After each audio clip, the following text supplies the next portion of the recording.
బుర్రా బుర్రా చెంబుతో నీళ్లు పోసుకుంటా బట్టలు తడుపుకొని పోషమ్మ గుళ్ళే ఒట్టు తింటకు తయారైతుండు చూడు. పెద్దపల్లి జిల్లా గోదావరి కనిలా కారు పార్టీ లీడర్ అట అన్న. పేరు కౌశిక్ హరి అట.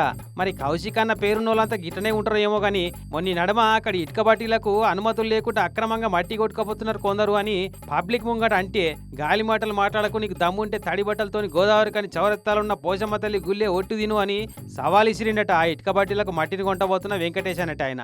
అనుమతులన్నీ ఉన్నా నన్ను బద్నాం చేసి బెదిరించి పైసలు అడుగుతున్నారు ఈ బీఆర్ఎస్ పార్టీ వాళ్ళు అని ఆయన చెప్పే మాట.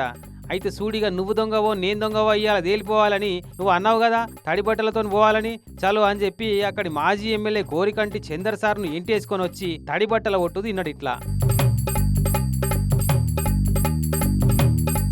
మరి ఇద్దరిట్లా దొంగేవలో దోరేవలో గాని నడిమిట్లా తీర్పు చెప్పలేక పోషమ్మ తల్లికి వచ్చిందిగా పెద్ద సిక్కు. ఊరి మీ తడిబట్టల సెంటిమెంట్ సాలాగుండో. ఇసుంటి పద్ధతులను మేము ఎన్నడో వెనకట మర్చిపోయిన ఆ పద్ధతిని మళ్ళా మాకు యాద్ చేసి పెద్ద పని పెడుతున్నారేంద్రా అయ్యా అని ఎంత ఫీల్ అవుతుందో తల్లి.